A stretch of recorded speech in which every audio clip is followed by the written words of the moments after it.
मंच के सामने बाएं दाहिने जितना भी भैया चाचा बाबा माई बहन लोग बैठल बा और जितना भी हमने के मीडिया भाई लोग बस सब कोई केजे से प्रणाम करते हैं। एक बार चाप की ताली बजा के आशीर्वाद दे दीजिए सब। और कबे से गीत गाना ही होत रहे हमने के आज मुकेश भैया के शुभ तिलकोत्सव में आई बनी जाए। और बहुत बहुत धन्यवाद हमने के दोस्त अनुपमा यादव जी के परिवार से हमरा के जोड़लू और सारा कलाकार के आशीर्वाद बनल रहे हमरा मुकेश भैया के। और मुकेश भैया जहाँ कहीं बारी चाह के मंच के आसपास आ जाए और हमने के तनी शांत गवैया है जा और हमेशा बैठ के गाई ले जा, लेकिन आज खड़ा होके गावे के बाद तो आप सबके बीच में एक से दो गीत के कलाकार बहुत लोग बा, ज्यादा समय तो हमारा लेवे के नहीं है। आइए वो गीत आज तिलक बा एगो गीत गौले रही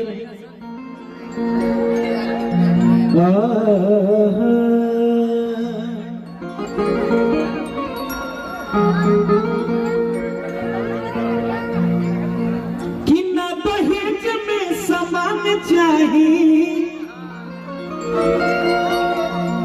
लड़का के बाबूजी कहत है कि हमरा दहेज ना चाहिए, हमरा कुछो ना चाहिए।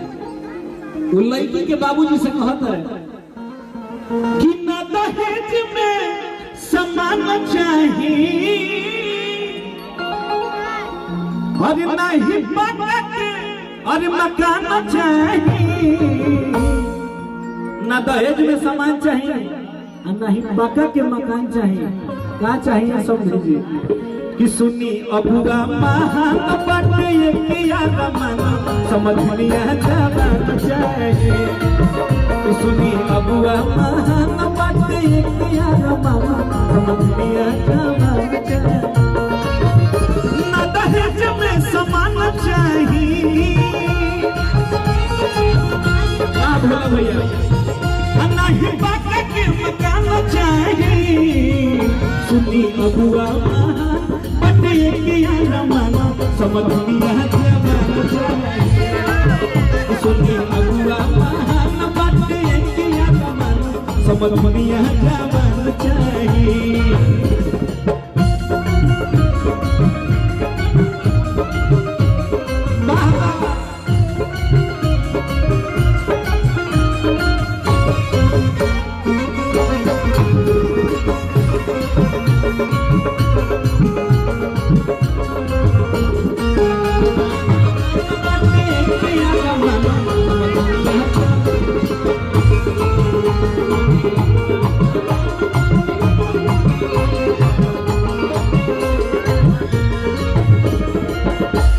अच्छा अगर अच्छा है तो तपड़ी बजा के आशीर्वाद दे दीजिए सब कोई।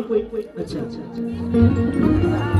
मुकेश भैया कहाँ है आपकी तरफ से? मुकेश भैया अच्छा मुकेश भैया की तरफ से पुरस्कार आया और साथ ही साथ अनुपमा जी की भी तरफ से पुरस्कार है। और बहुत बहुत धन्यवाद। भगवान माता रानी आप पे ऐसे ही कृपा बनाए रखे और ऐसे ही परिवार को जोड़ते चलिए।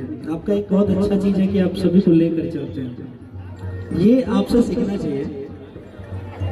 नहीं सही बात है, हमेशा हम लोग जहाँ मिलते हैं वहाँ ऐसा ही बस हंसते रहिए मुस्कुराते रहिए और आगे बढ़ते रहिए। लड़का के बाप बेटिया पार्टी से कहता है रुक जा भोला भोला कि ना चाहिए कूलर अरे ना चाहिए टीवी अब पढ़ल लिखल चाहिए हमारे बबुआ के टीवी।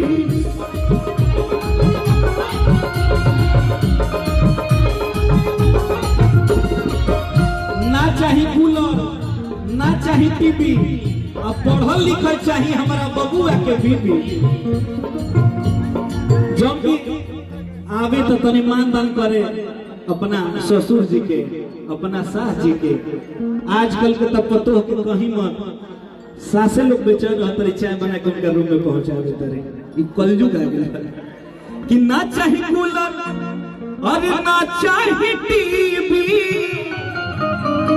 अब पढ़ल लिखल चाहिए हमारा बबुआ के बीबी।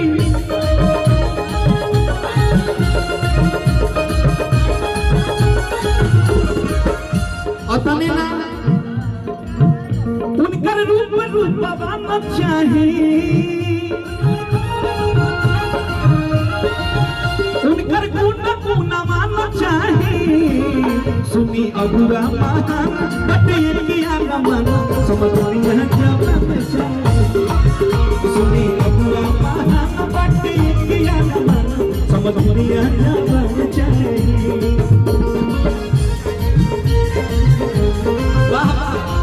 दिल्ली मुल्क हुस्न वालों गोरे गोरे गालों